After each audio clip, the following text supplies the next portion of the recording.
Hoy el cielo está de fiesta, hermano. El cielo está de fiesta. Hay ángeles que están celebrando en esta hora en el cielo.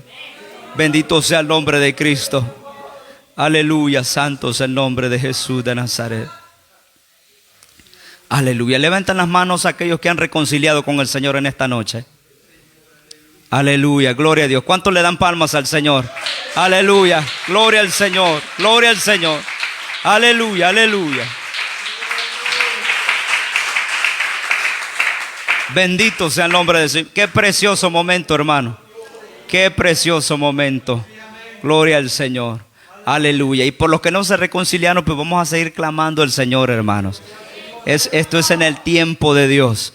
Pero una cosa sí le podemos decir: no endurezca su corazón, sino hay que ablandar ese corazón delante del Señor. El Señor está a las puertas, hermano. Él está a las puertas y perderse una bendición de esta puede ser muy fatal. Puede traer terribles consecuencias eternales, Señor, eternas. Por lo tanto, hoy es el momento de ponerse a cuentas con el Señor. Hoy que el Señor nos ha permitido poder respirar, hermanos. Bendito el Señor. Así que qué precioso momento, hermanos. El Señor se ha tomado su tiempo y hoy vamos a meditar en la palabra del Señor. Nosotros armamos un protocolo, nosotros armamos los puntos a seguir, ¿verdad? Dentro de un culto, pero el Señor lo puede a deshacer y hacer como Él quiere, hermano. Porque aquí quien manda es el Espíritu Santo. Aleluya. ¿Cuántos nos gozamos en esta noche? Aleluya. Bendito sea el nombre del Señor. Vamos a la Biblia, allá en primer libro de Samuel, capítulo 3. Primer libro de Samuel, capítulo 3. Meditando mucho, hermanos, créame, andaba buscando y le decía al Señor: Señor, ¿qué es lo que tú quieres que hable tu pueblo? Y se me vino este pasaje, hermanos, del profeta Samuel. Cuando el Señor dijo: antes que la lámpara de Dios fuese apagada. Así que hoy vamos a meditar bajo el tema: lámparas encendidas o lámparas a punto de apagarse. ¿Cómo estamos? ¿Lámparas encendidas o lámparas a punto de apagarse? Dice la Biblia, primer libro de Samuel, capítulo 3, verso 3 al 4. Cuando lo tengas, se puede poner en pie en reverencia a la palabra del Señor. Leemos la escritura en el nombre del Padre, del Hijo y del Espíritu Santo. La iglesia dice: amén. Samuel estaba durmiendo en el templo de Jehová, donde estaba el arca de Dios. Y antes que la lámpara de Dios fuese apagada, Jehová llamó a Samuel y él respondió: heme aquí. Aleluya, bendito el Señor. Puede sentarse en esta hora. Dice la Biblia que Samuel prácticamente fue un milagro de Dios. Su madre era estéril y la tenían de menos porque era una mujer estéril. Pero esa mujer, hermanos amados, se metió con Dios. Es que todo aquel hombre, aquella mujer, aquel joven que se mete con Dios, hermanos amados, nunca va a salir avergonzado, porque Dios recompensa y Dios honra al que le honra. ¿Cuántos creen eso? Y de esa promesa, hermano, nació Samuel, este joven. Y Samuel, hermano, vino en un tiempo donde Israel estaba pasando una de las peores crisis espiritual y moral en todos los sentidos y todas las magnitudes. Entonces, pero como sabemos que el tiempo de Dios es perfecto, ¿cuántos creen eso? Samuel, hermanos amados, vino no porque un ser humano se le hubiese antojado, sino porque era el tiempo de Dios, sino porque era el tiempo de Dios donde se necesitaba de una persona, de un hombre que marcara la diferencia en un mundo que se estaba decayendo, como era el pueblo de Israel en ese entonces. Hoy, hermanos, hacen falta Samueles que se levanten dentro de las congregaciones. ¿Cuántos oramos al Señor que Dios levante a Samueles dentro de las iglesias? Entonces dice la Biblia que en esta oportunidad Samuel fue consagrado para Dios, para que sirviera en el templo, juntamente con el profeta, un anciano llamado Elí. Y dice la Biblia en este versículo 3, que Samuel, siendo muy joven, Samuel estaba durmiendo en el templo de Jehová. Es que no hay mejor lugar, hermano, de estar que es en la casa del Señor. El mejor lugar que nosotros podemos estar y podemos habitar es, hermanos amados, en la casa de Jehová. Este es el lugar que se ha consagrado como puerta del cielo para la honra y la gloria del Señor. Mejor es un día, dijo David, mejor es un día en los atrios de Jehová que 1000 fuera de ellos. Entonces el mejor lugar para estar es en la casa de Jehová. Samuel estaba en la casa de Jehová. Y dice la Biblia que estaba cerca donde estaba el arca de Dios. ¿Qué simboliza el arca de Dios? El arca de Dios, hermano, simboliza la presencia de Jehová Dios de los ejércitos. Estaba en el mejor lugar, en el lugar indicado, la casa de Jehová. Y estaba, hermanos amados, no estaba simplemente estar por estar, estaba cerca de la presencia del Dios Todopoderoso. ¿Cuántos queremos, hermanos amados, que la presencia del Señor nos llene cada día más? ¿Cuántos anhelamos que la presencia del Espíritu pueda fluir en nosotros, pueda, hermanos amados, hacer algo especial en nosotros? Porque cuando está la presencia del Espíritu Santo, hermanos, se va el sueño. Cuando está la presencia del Espíritu Santo, se va el temor, se va el miedo, se va la incertidumbre, se va todo aquello que estorba nuestra vida, se va todo aquello que está estorbando en muchos seres humanos hoy en día. Muchos seres humanos están a punto, hermanos, de quitarse la vida porque hace falta algo muy importante, es la presencia de Dios sobre su vida. Bendito sea el Señor. Samuel estaba en el arca, donde estaba el arca de Dios. Y dice la Biblia, y antes que la lámpara de Dios fuese apagada, en eso quiero enfocarme. Antes que la lámpara de Dios fuese apagada, Jehová llamó a Samuel y él le respondió: heme aquí. Es que el Señor, hermano, siempre, en que sea en el último momento, Dios manda su palabra a nosotros. Aunque sea en el último momento, en el último segundo de nuestra vida, Dios manda una palabra para cada uno de nosotros. Allá de nosotros, si atendemos, si entendemos cómo Dios nos está llamando. Algunos les está llamando por un vecino, otros les está llamando, hermanos, a través de un mensaje, a través de la radio, a través de un tratado, a través de diferentes formas, a través de un consejo. Dios está llamando, está guiando la palabra de Dios a esos corazones. Pero muchos corazones no han entendido que es Dios que está tocando la puerta de sus corazones. Bendito el Señor. El Señor, en el último momento, antes que la lámpara de Dios fuese apagada, Dios llamó a Samuel. Hermanos, en esta época eran tiempos tristes en Israel.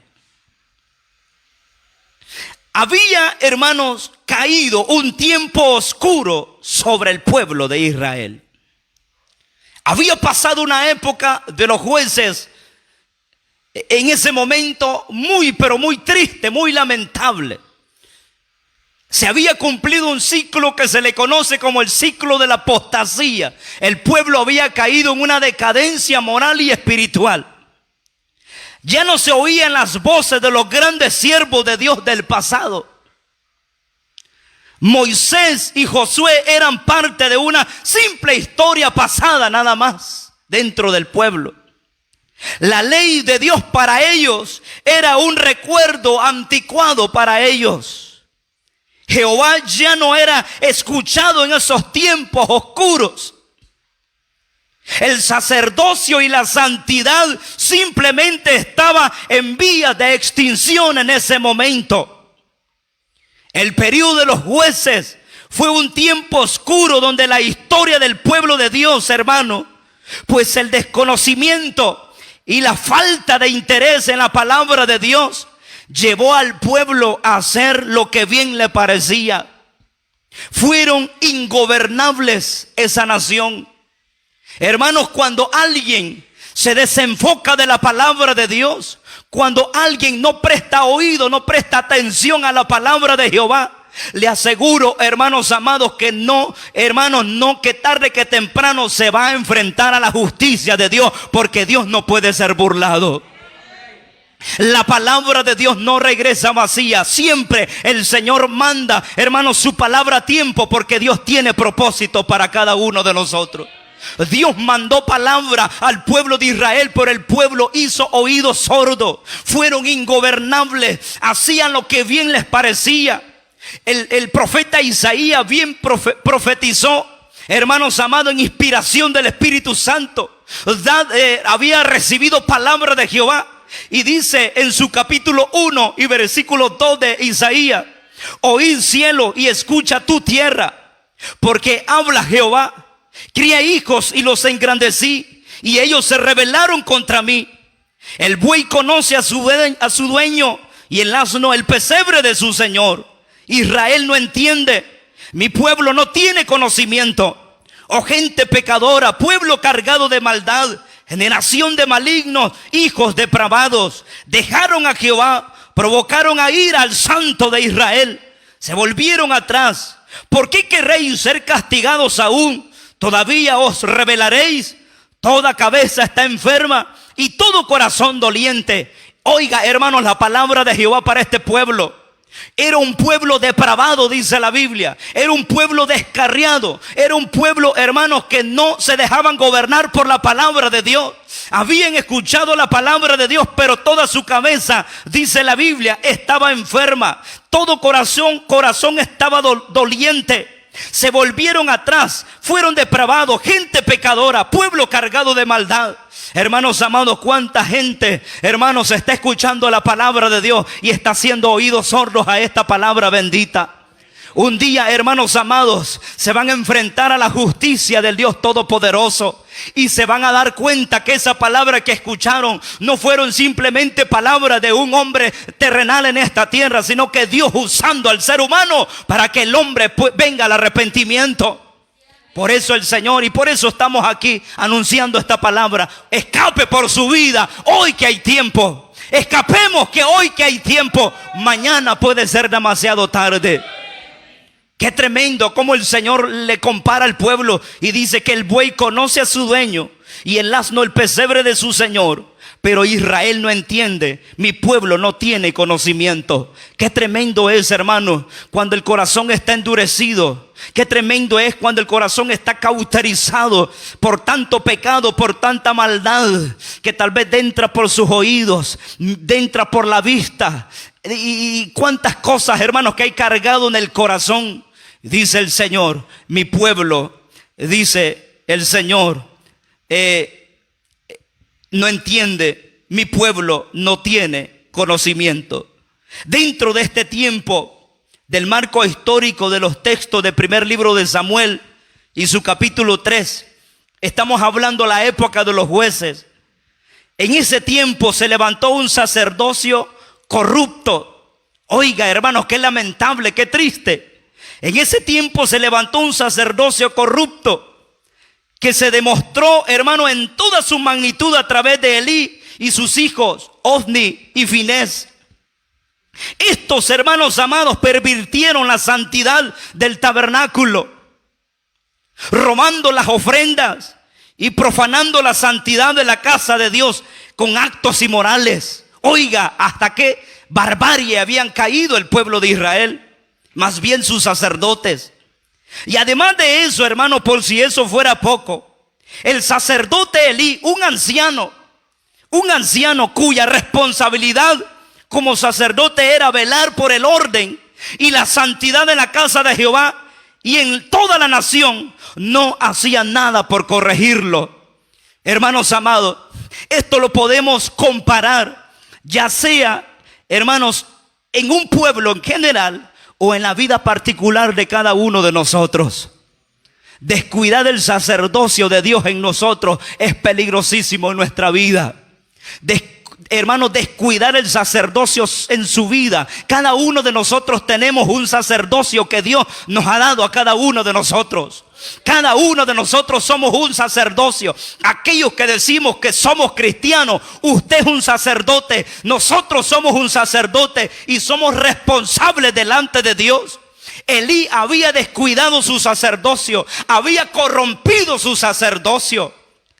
No hacía nada por corregir todos aquellos actos inmorales, hermanos, que se estaban dando dentro del templo de Jehová. Habían, hermano, corrompido el sacerdocio. ¿Cuánta gente, hermano, ha descuidado su corazón? ¿Cuántos creyentes han descuidado su corazón? Han descuidado su sacerdocio, han descuidado la oración, han descuidado la santidad, han descuidado la comunión con el Señor, han descuidado el temor de Dios en sus corazones.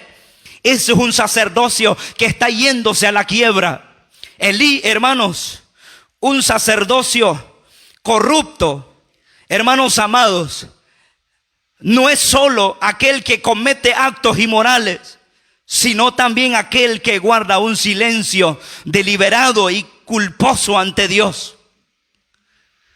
En un sacerdocio corrupto, hermano, no solamente es aquel que comete actos inmorales como lo que estaba sucediendo en el tiempo de Elí, sino también un sacerdocio corrupto es aquel también que guarda silencio deliberadamente delante de Dios y no denuncia ni corrige lo que Dios aborrece. Ese también es un sacerdocio corrupto.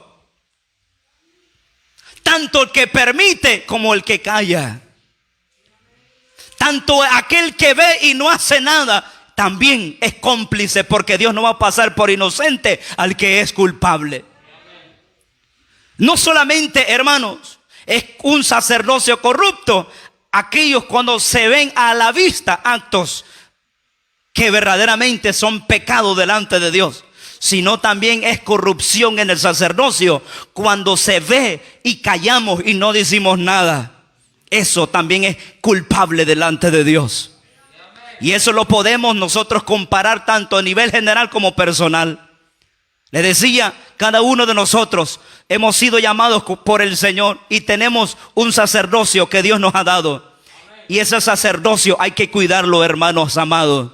Ese sacerdocio muchos lo han corrompido con el pecado y la maldad y tanta basura del diablo. Ese sacerdocio que un día recibieron de parte del Señor, un sacerdocio que lo trabajaron con el Señor, un sacerdocio que empezaron trabajándolo santamente, con temor y santidad y reverencia, pero un día se descuidaron y su sacerdocio fue corrompido por el pecado. ¿Cuántos hermanos amados dentro de los altares están ministrando con sacerdocio corrupto dentro de sus corazones? Qué terrible el tiempo que estamos viviendo. ¿Cuántas iglesias han corrompido su sacerdocio? Y todo el liderazgo, desde el pastor hasta el liderazgo, hasta el último líder, callan. Eso es cómplice delante de Dios.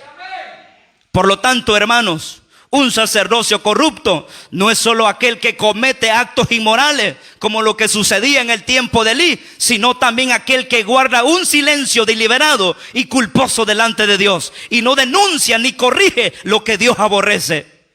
Lo que es santo, santo es. Lo que es inmundo, inmundo es. Hay que discernir entre lo santo y lo profano, entre lo limpio y lo inmundo delante de Dios.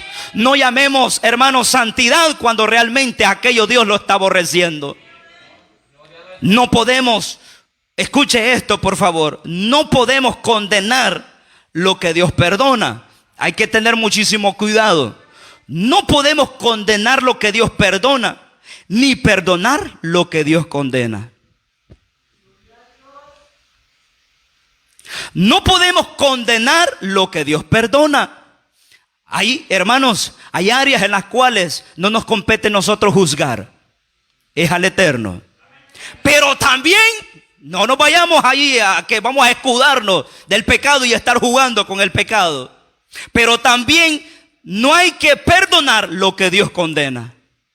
Lo que es blanco, blanco es. Y lo que es negro, negro es. Aquí y en todo lugar. No podemos decir que es blanco cuando realmente es negro delante de Dios. Y nos queremos hacer, miren como decimos, del ojo pacho, ¿verdad? No. porque entonces estaríamos infringiendo la palabra bendita de Dios. Podríamos llevarnos bien nosotros y chinchinear el pecado unos a otros. Así está bien, hermanito, como en muchas iglesias, ¿verdad? Hermanitos que le encanta que le profeticen, hermano.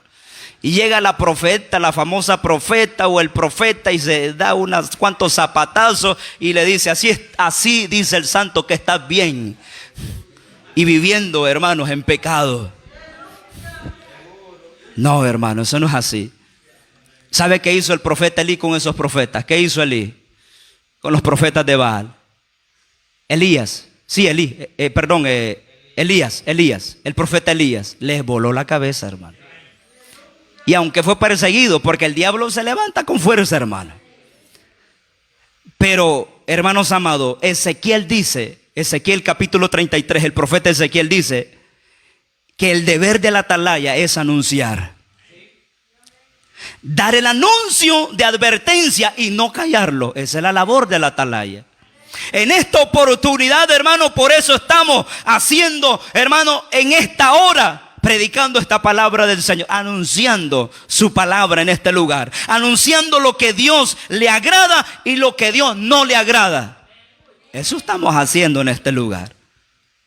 Ante un ambiente así, hermano, como en el tiempo de Elí, tan escaso de amor por Dios. Era un tiempo de escaso de amor por Dios. Nadie amaba a Dios, hermano. Nadie amaba. Cada uno hacía lo que bien le parecía. Por eso que el Señor dijo, hablando en labios de Isaías, dice que el asno conoce a su dueño y conoce el pesebre de su Señor. Y luego habla a Israel y dice: pero Israel no entiende. Qué tremendo que los animalitos entienden más que nosotros, hermano. En el tiempo del diluvio, los animalitos, hermanos, bien hicieron caso y entraron en el arca. Pero el ser humano no quiso. Qué tremendo, ese mismo tiempo estamos viviendo hoy, hermano. El ser humano se la lleva, hermano, de inteligente y dice: yo no necesito de Dios. Yo puedo cuidarme solo. Basta nada más con una media oracioncita, ya estuvo, y a Dios me perdona. Cuando realmente estamos mal delante de Dios, hermano.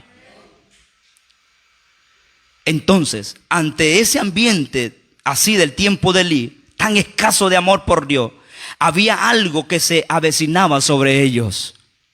¿Y sabe qué se avecinaba? El juicio de Dios sobre ellos. Llegaría a la casa de Elí, por cuanto no quiso atender lo que Dios por años venía tratando con él. Es que Dios nos trata, hermano, trata con cada uno de nosotros.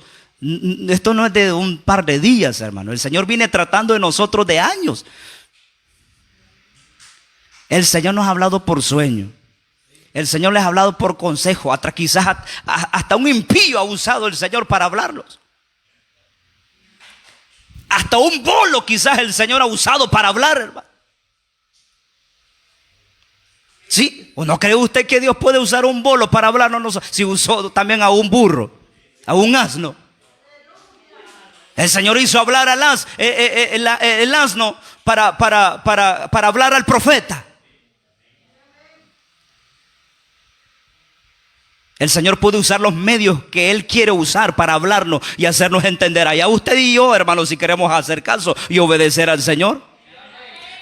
Los judíos aquellos fariseos religiosos se sentían orgullosos. Nosotros somos hijos de Abraham. Viene el Señor y les dice: mi padre puede sacar hijos de Abraham de esas piedras, les dice. Es que para Dios no hay nada imposible, hermano.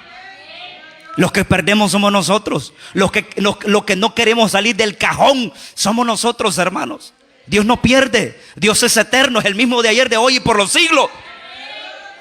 El Señor con nosotros y sin nosotros sigue siendo Dios. El único necesitado es usted y soy yo en esta oportunidad. Bendito sea el nombre del Señor.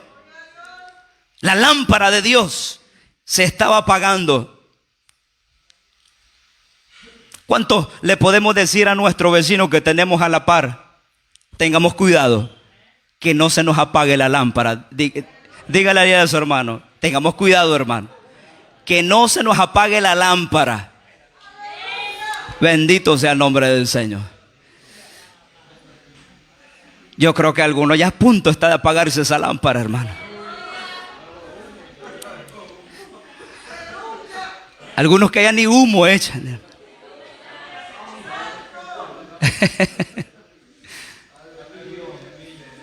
Aleluya. Como el ejemplo que le ponía la vez anterior, recuerdo, mis abuelos usaban esos candiles, estaba pequeño. Ya cuando, como le echaban gas, ¿verdad? El gas. Y ya cuando estaba a punto, el gas ya a punto de terminarse, solo, hermano, solo por lo untado que tenía la mecha, ¿verdad? Por eso alumbraba nada más. Pero allí no había gas, hermano. Llegó un momento donde pum, se apagaba la mecha.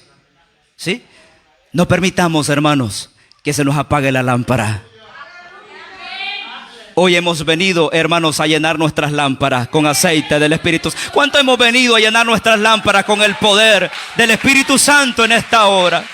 Aleluya, bendito el Señor. La Biblia dice, el Señor dijo que nosotros somos la luz de este mundo. Y para que una luz alumbre, se necesita, si es una lámpara, una interna, se necesita batería, ¿verdad que sí? Pero esas baterías, llega un momento donde se termina la carga. Y si se termina la carga, por muy gruesa que esté esa batería, no va a alumbrar. Porque está descargada la batería. Se necesita cargarla. Hermanos amados, podemos andar la Biblia en la mano y podemos decir que nuestra lámpara está llena. Pero realmente, hermano, y Dios se nos queda viendo y dice, no hay ninguna lágrima siquiera de aceite en esa lámpara. Dios mío, bendito. Bendito sea el nombre del Señor. Así que hoy hemos venido a llenar nuestras lámparas de aceite. La Biblia nos dice, hermano, que la lámpara de Dios estaba apagándose, a punto de apagarse. Y esto sabemos, hermano, que se refería al candelero o candelabro de oro que estaba en el tabernáculo de Moisés. Y ese tabernáculo estaba allá en Silo, cuyas 7 lámparas eran encendidas cada noche y se mantenían ardiendo hasta que se consumía el aceite a la mañana siguiente. Los sacerdotes eran los encargados de llenar esas lámparas de aceite. ¿Quiénes son los sacerdotes? Los que hemos sido llamados por el Señor, hermano. Todos somos sacerdotes, ministramos delante del Señor, hermano. Bendito sea el nombre de Cristo. Hermanos, es nuestra responsabilidad, es su responsabilidad y es mi responsabilidad llenar mi lámpara de aceite. Así es. 5 prudentes, 5 insensatas. Las prudentes llenaron sus lámparas de aceite. Las insensatas, por vivir una vida cómoda y estar durmiendo, no llenaron sus lámparas. Llegaron a tocar y decir, llénenos o pásenos aceite. No se puede. Vayan donde venden y vayan a comprar. Bendito el Señor. Mire que para que el proceso del aceite tuvo que pasar un proceso durísimo, lo que es el aceite. Esas uvas tenían que ser machacadas, hermano, en los lagares, unas grandes piletas así de piedra que hacían. Allí metían, hermanos, las uvas. Y metían las uvas. Y y se metían hombres, hermanos, en esos lagares. Eran como unas piletas grandes. Y se quitaban ahí las sandalias y con los propios pies, hermanos, empezaban a machacar aquellas uvas. Y empezaban a exprimir y habían hecho un canalito y ahí salía el jugo de la uva. Y para que saliera aceite, hermano, tenían que estar machacando. Bendito el Señor. Es un proceso para que salga el aceite. El aceite, hermanos amados, no solamente basta. Nuestra lámpara no se va a llenar simplemente con un culto, hermano. Es una vida de obediencia continua dentro del Evangelio. Bendito el Señor. Aquí no se vale de que hoy vine al culto, voy a venir entre un mes, 2 meses, entre 15 días, entre 8 días, entre 3 días. No, es de continuo para llenar nuestras lámparas. Esas lámparas tienen que permanecer encendidas, hermano. Bendito el Señor. Aunque tiene una interpretación literal, también podemos ver cómo en lo espiritual, hermano, tiene su propia aplicación esto de que la lámpara se estaba a punto de apagarse. La lámpara de Israel, hermano, se estaba apagando espiritualmente. Hoy veremos cuáles fueron las causas que provocaron que la lámpara de Dios se empezara a apagar. ¿Cuántos queremos ver esas causas? Claro que hubieron causas que provocaron que esa lámpara estuviera a punto de apagarse. Y esas causas, hermanos, se pueden estar dando dentro de nosotros. Lo primero que vemos aquí, hermanos, la primera causa que provocó que la lámpara de Dios empezara a apagarse fue el pecado. Fue el pecado. El pecado dentro de nosotros va a producir que nuestra lámpara ya no esté alumbrando. Si hay algo que Dios aborrece, es el pecado. El pecado, hermano, es una gran cima que nos separa de Dios. La Biblia menciona que el pecado delante de Jehová en ese tiempo de Elí era muy grande. Oiga, hermano. Dice primer libro de Samuel, capítulo 2, verso 17. Era pues muy grande delante de Jehová el pecado de los jóvenes. ¿De quiénes jóvenes estaba hablando? De los hijos de Elí, de Ofni y Finés. Y luego dice, porque los hombres menospreciaban las ofrendas de Jehová. ¿Por qué causa? ¿Cuál es la primera causa que produce que la lámpara empiece a apagarse? El pecado. El pecado, hermano, en el sacerdocio provocó, dice la Biblia, que el pecado era muy grande delante de Jehová, de estos hombres, de estos jóvenes, de los hijos de Elí. Y dice, porque los hombres menospreciaban las ofrendas de Jehová. Las ofrendas, hermano, eran parte de lo sagrado para Dios, pero ellos los menospreciaban. No les daba el valor que se merecían. Trataban las ofrendas de Jehová como cualquier cosa. En pocas palabras, hermano, nos dice que los mismos hijos de Elí, que tenían que ser los sacerdotes, eran los que cometían este terrible pecado. El pecado, hermanos amados, no solo se da en los amigos, sino también en los cristianos. Porque los sacerdotes, es más, los hijos de Elí, Ofni y Finés, eran los que estaban, hermanos amados, en primera fila para ser los futuros sacerdotes que iban a reemplazar a su padre. Pero fueron los primeros, ellos, que empezaron a pecar delante de Dios. O sea que no solamente, hermanos, los amigos pecan delante de Dios, sino que también aquellos que nos decimos llamar cristianos pecamos delante de Dios. El pecado, hermanos amados, tenemos que discernir el pecado que está asediando nuestra vida. Pecado es todo aquello, hermanos, que pierde el enfoque en Dios. Pecado es toda aquella actitud, el pecado es todas aquellas acciones que va en contra de lo sagrado, en contra de lo justo, en contra de los principios de la palabra del Señor. Eso es pecado. Pregunto en esta hora, ¿hay pecado en nuestra vida que tengamos que confesar y ponernos a cuentas con Dios?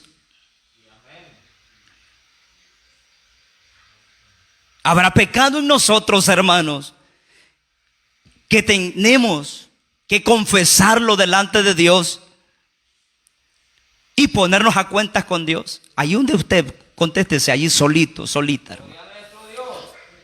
Porque aquí las cuentas con el Señor, no conmigo. Es con el Señor. Si hay pecado dentro de nosotros que necesitamos confesarlo delante de Dios y ponernos a cuenta, hoy es el momento, hermanos. Gloria a Dios por aquellos que se han reconciliado. Gloria a Dios por ellos. Proverbios 28:13 dice que el que encubre sus pecados no prosperará, mas el que los confiesa y se aparta alcanzará misericordia. El problema es vivir una vida de pecado. Ese es gravísimo. O sea, reconciliarse y volver nuevamente. Reconciliarse y volver nuevamente. Eso es estar jugando con lo sagrado. Eso es estar jugando con lo santo. Entonces, ¿cuál fue la primera causa, hermanos, que provocó que la lámpara de Dios estuviera a punto de apagarse? El pecado. El pecado va a hacer en nosotros que nuestra lámpara empiece a apagarse. Hay hermanos que empiezan en el evangelio congregándose casi todos los días y orando y están allí en las actividades, y de repente empiezan a quedarse un día, después 2 días, después 3 días, después 8 días, y ya no hay reprensión en el corazón. Esa lámpara se está apagando. Si ya no sentimos reprensión por el Espíritu Santo, por esta palabra, nuestra lámpara se está apagando. Número 2, ¿cuál es la segunda causa que hizo que la lámpara de Dios empezara a apagarse? La falta de interés por escuchar la palabra de Jehová.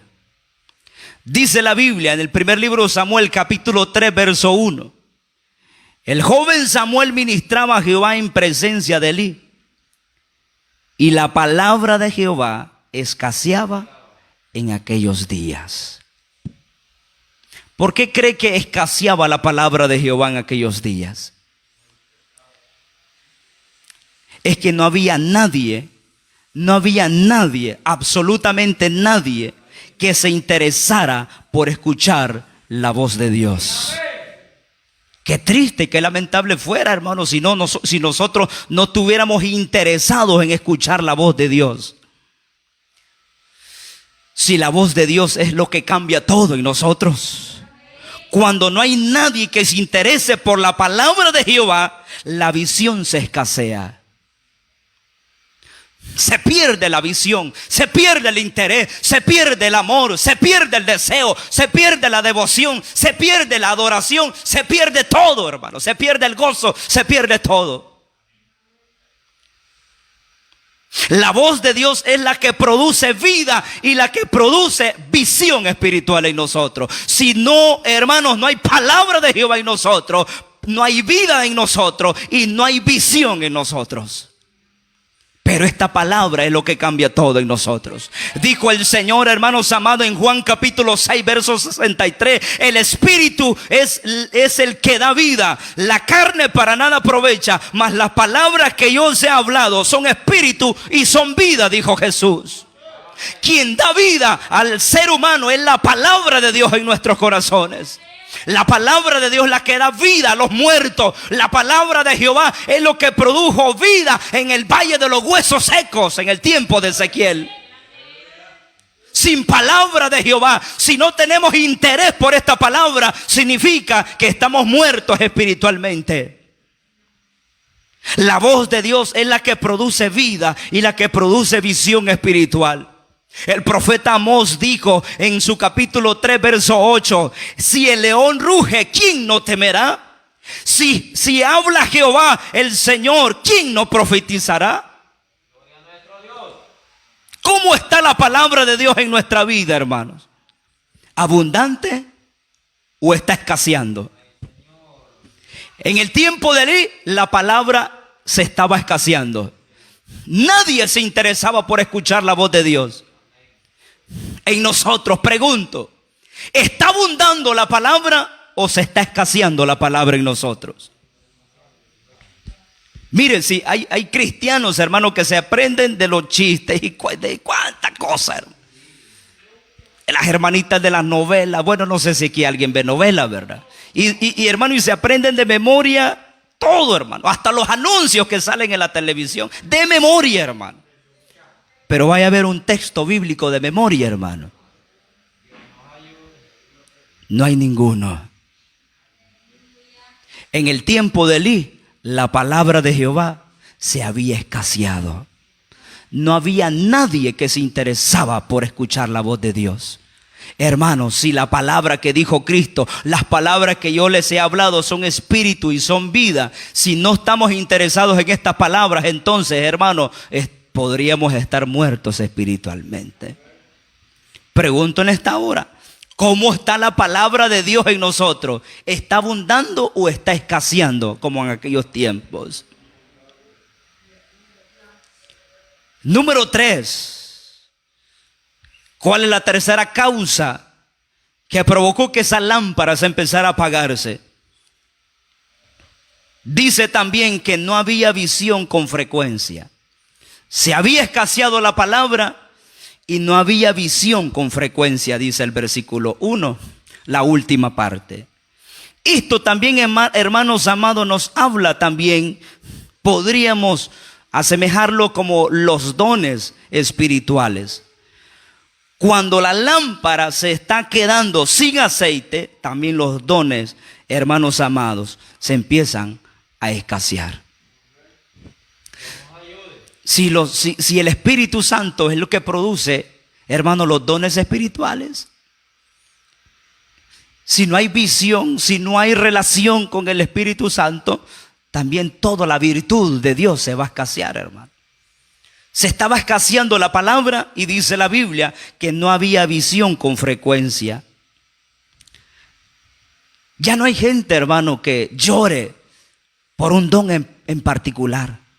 Yo me acuerdo, hermano, en aquellos días, ya hace años, nos metíamos con los jóvenes a oración, ayuno, y pedíamos con los jóvenes, Señor, bautízame con tu Santo Espíritu. Y pedíamos el bautizo del Espíritu Santo. Hoy no, hermano. Hoy pedimos mejor el celular, el último de que está de moda. Eso es lo que se está pidiendo. Señor, concédeme la última casa modelo posible, el último automóvil. Eso es lo que se está pidiendo, hermano. Estamos volviendo a los tiempos de Elí. La visión se empieza a escasear, hermano.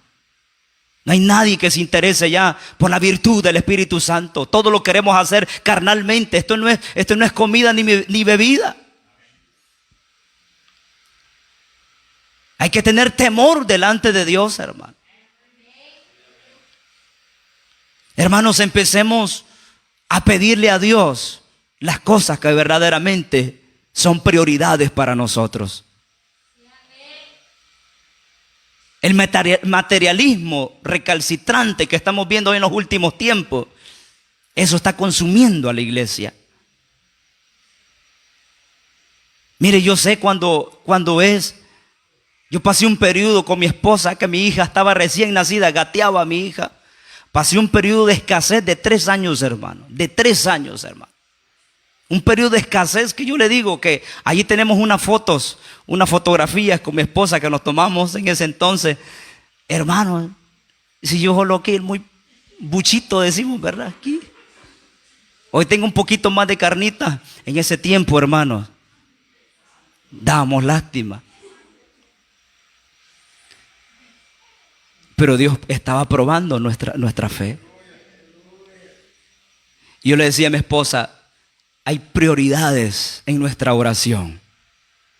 Y la prioridad es, le decía, servir al Señor. Y número 2, pedir su cobertura sobre nosotros. Eso le decía a mi esposa. Y no murmuremos, le decía yo. Mi esposa en esa época, hermanos, estaba bien pechita. Y yo también así, puro huesito.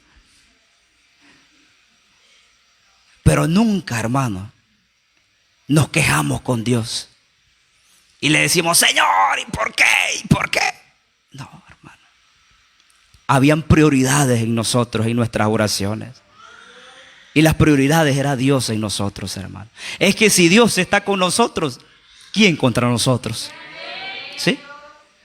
Dice el libro de Proverbios, ¿verdad? Dice de que, algo sí dice, ¿verdad? Se me escapa el versículo, pero dice que, ¿de qué sirve? Dice que en la casa donde hay de todo, manjar, y en la casa donde hay contiendas, ¿de qué sirve? Eso de nada aprovecha. ¿De qué sirve tener un hogar? ¿De qué sirve tener, hermanos, ¿de qué sirve tener una casa si no hay hogar? Una gran casa y no hay hogar. Una casa de 2, 3, 4, 5 plantas y no hay hogar. ¿De qué sirve tener, hermano, la casa amueblada donde no hay paz? ¿De qué sirve tener los miles de dólares en las cuentas bancarias cuando no disfrutamos, hermanos, dentro de la obra de Dios? No tenemos paz en el corazón. Es que la prioridad es Dios, hermano. Por eso Jesús dijo: buscad primeramente el reino de Dios y su justicia, y todas las demás cosas vendrán. Mire, hay gente, hermano, que lo ha logrado todo, hermano. Ha logrado buena casa, un buen trabajo, un buen negocio, y siguen siendo infelices. Es decir, que no tienen felicidad, pues. No sienten paz en su corazón. Siente que todo el mundo se sale de la casa, siente que lo están vigiando, y sale por ahí que siente que lo están esperando. Huye el impío sin que nadie le persiga, dice el libro Proverbios, dice la palabra. Dice que en el tiempo de Elí, la visión se había escaseado. No había visión con frecuencia. Número 4. ¿Cuál es, hermano, la otra causa por la cual la lámpara se empezaba a escasear, se empezaba a apagar?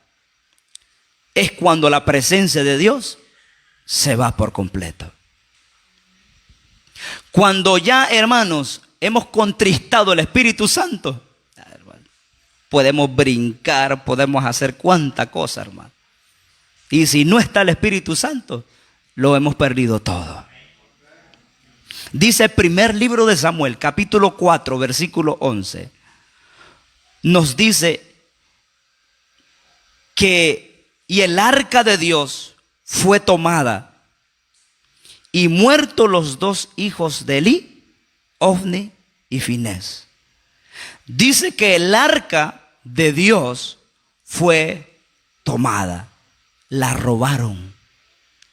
El arca que simbolizaba la presencia de Jehová sobre el pueblo de Israel ya no estaba con el pueblo. Cuando la presencia de Dios se va y nosotros quedamos nada más, hermano, el puro cajón nada más, hermano. ¿Sí? Sin vida de Dios, hermano. Ellos, hermanos, quisieron salir a la batalla, pero ya Dios se había apartado de ellos. Y murieron en una oportunidad como 30,000, parece, si no me equivoco, hombres de guerra. Y todo el mundo se preguntó por qué y por qué y por qué. Ya Dios se había apartado de ellos. Dice la Biblia en el verso 11 del capítulo 4 del primer libro de Samuel, que el arca de Dios había sido tomada y los 2 hijos de Elí habían sido muertos. Esto representaba, hermanos, la presencia que ellos tenían, el arca de Dios. La Biblia nos dice, hermanos, que no contristamos al Espíritu Santo, con el cual fuimos sellados para el día de nuestra redención. Si contristamos al Espíritu Santo, la presencia, eso indica que la presencia de Dios se nos ha apartado.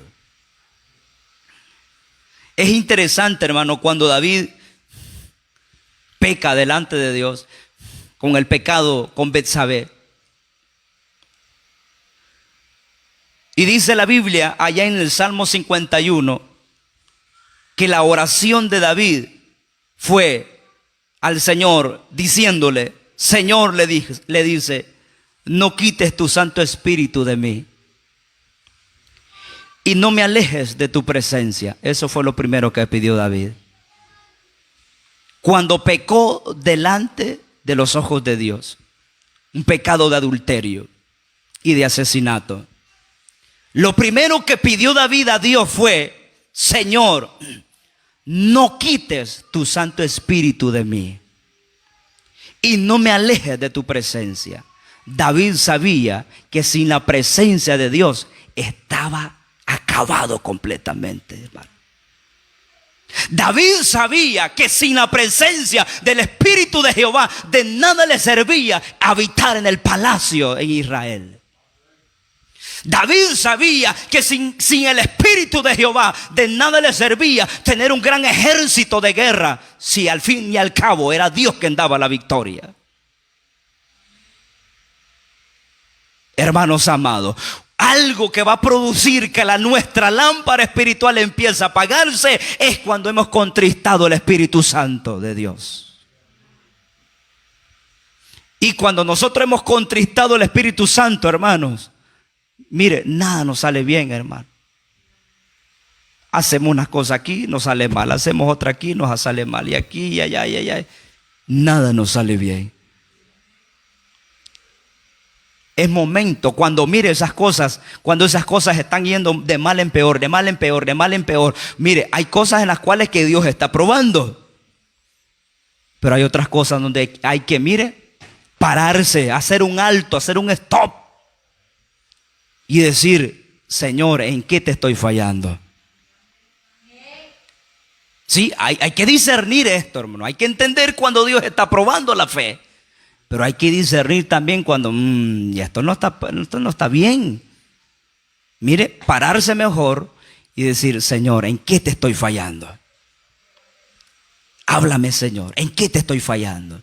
¿Cree usted que el Espíritu de Dios no va a hablar a nosotros? Él nos va a revelar y nos va a decir, esto y esto no me está agradando de ti. Aleluya. Y eso es precioso. Por eso David dijo, Señor, no quites tu Santo Espíritu de mí y no me alejes de tu presencia. El pecado aleja de la presencia de Dios. Así que el cuarto lugar les decía, algo que hace que la lámpara empiece a apagarse es cuando la presencia de Dios se va de nosotros. Finalizo con esto, hermano. Las bendiciones se comenzaron a marchitar en el pueblo de Israel. Un profeta llevó una profecía al sacerdote Elí, donde todo aquello que Dios le había prometido a Elí ahora era retirado de Elí. Mire, podemos haber recibido una grande promesa de Dios, hermano. Te voy a bendecir en esto y te voy a bendecir en lo otro. Y qué bueno, y nos ponemos contentos, felices. Y hasta hacemos un culto de acción de gracias porque Dios nos ha hablado que nos va a bendecir. Pero si no nos arrepentimos y seguimos siempre de pecadores y rebeldes, esas bendiciones, hermanos, se van a ir alejando, se van a ir alejando y alejando y alejando y alejando. Al final, hermano, viene Dios y da esas bendiciones a aquel que le obedece. Como esto así es, como los talentos, hermano. Aquel que entierra los talentos, dice, le quita el talento que le ha dado y aún lo que piensa que tiene, se lo quita y se le da al que tiene más. Es que Dios honra al que le honra. Aquí así es, hermano. Si nosotros honramos a Dios, téngalo por seguro que Dios lo va a honrar. Bendito el Señor. Entonces, Elí recibió una gran promesa de parte de Dios sobre él, que iba a bendecir su casa, que iba a prosperar su casa. Pero llegó un profeta y le dijo, ahora se te ha quitado todo eso. Qué triste, hermano. Dice el primer libro de Samuel, capítulo 2, versículo 30. Por tanto, Jehová el Dios de Israel dice, yo había dicho que tu casa y la casa de tu padre andarían delante de mí perpetuamente. Mas ahora, oiga esto, mas ahora ha dicho Jehová, nunca yo tal haga, porque yo honraré a los que me honran y los que me desprecian serán tenidos en poco, ha dicho Jehová Dios de los ejércitos. Hermanos amados, nunca juguemos con el evangelio, nunca juguemos con esta palabra bendita, porque podemos salir defraudados y avergonzados. Porque nos podemos engañar. Usted me puede engañar a mí y yo lo puedo engañar a usted, pero delante de Dios, Dios nos puede, hermano, defraudarse, hermano. No podemos defraudar al Señor nosotros. No, hermano. Porque Dios honra al que le honra.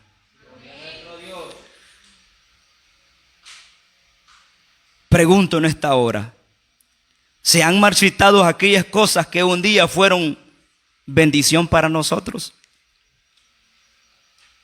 Aquellas cosas que un día disfrutábamos empiezan a marchitarse. Porque también Proverbios 24:20 nos dice, porque para el malo no habrá buen fin, y la lámpara de los impíos será apagada. Así dice Proverbios 24:20, que la lámpara de los impíos será apagada.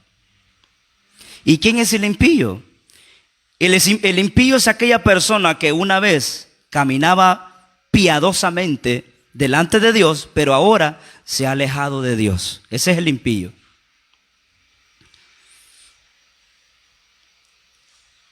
¿Cómo mantener nuestra lámpara encendida entonces? Orando en todo tiempo, meditando en la palabra de Dios de día y de noche y llenándonos del Espíritu Santo. Ahora puede decirle a nuestro hermano que tenemos a la par: hermano, hoy es tiempo de llenar nuestras lámparas. Dígale que hoy es tiempo de llenar nuestras lámparas.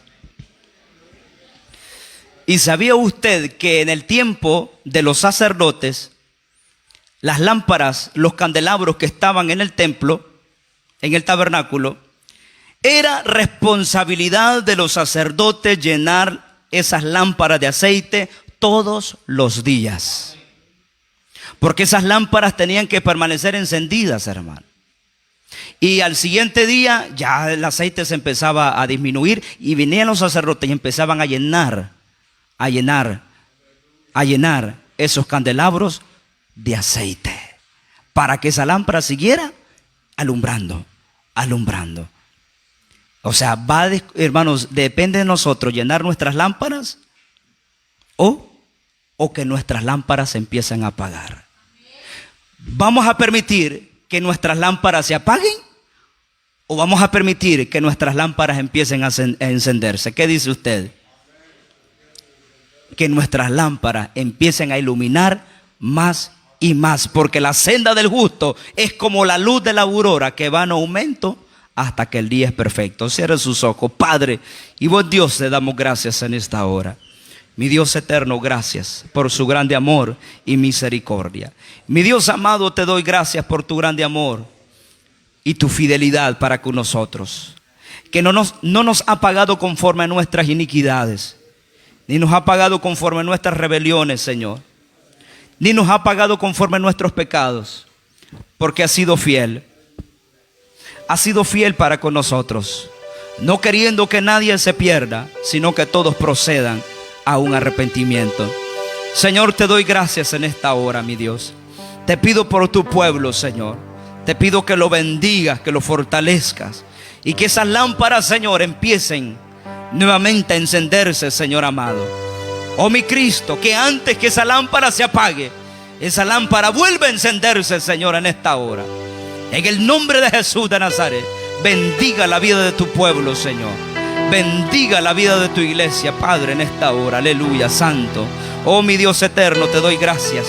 Te doy gracias, mi Dios amado. Aleluya, santo es tu nombre, Señor. Aleluya, aleluya, santo, santo eres, Señor. Aleluya. Gracias, Señor, bendito Dios. Te damos gracias, mi Dios amado, por esta palabra, mi Dios todopoderoso. Bendito Dios, bendiga, Señor, este pueblo que se ha hecho presente. Venga bendiciendo, Señor, a mis hermanos, Señor. Bendiga a mis hermanas, mi Dios todopoderoso. Bendito Dios, gracias, poderoso Dios, gracias, Señor, gracias por esa palabra, mi Dios todopoderoso. Gracias, mi Cristo amado, bendito Dios. Venga usted, mi Cristo amado, escuchando, Señor, el clamor que este pueblo tiene delante de su divina presencia, mi Dios amado. Usted conoce, Señor, la necesidad.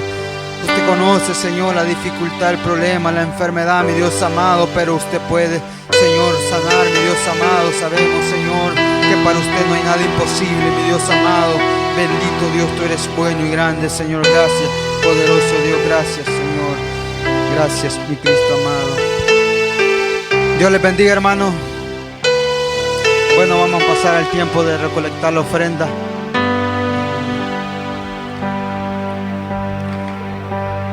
Bueno, vamos a orar por por esta ofrenda, que sea nuestro Dios bendiciendo esta preciosa ofrenda.